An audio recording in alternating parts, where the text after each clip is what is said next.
Hi, Tony here again from Bathroom Spare Parts. Today we're going to look at how to fix a tap with low water pressure. This is one of the questions that came in from our customers. I know it's a very general sentence and statement, but let's have a look at a few of the options it could be. Number one could be the aerator in the end of the spout. They're all removable, so that can have a bit of grit in it, a blockage in it that's causing the flow of the tap not to react correctly. Number two, a lot of the taps we supply are German, European. Their plumbing systems are different to ours. A lot of ours are old-fashioned tanks in the loft, gravity-fed systems.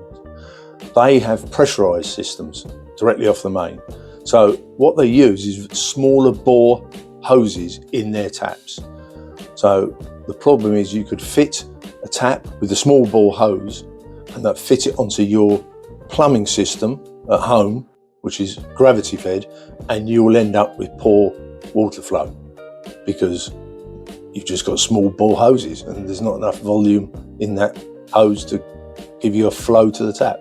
So that's another thing to be very aware of, especially when you're buying brand new taps. You must make sure what sort of water system you've got. Third possibility is a loose washer. Now this will only sort of be if you have an old full turn tap.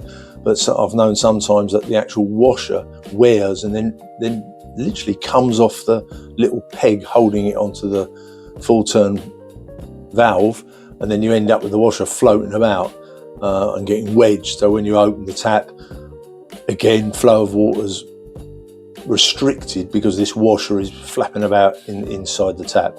So that's another thing to look at.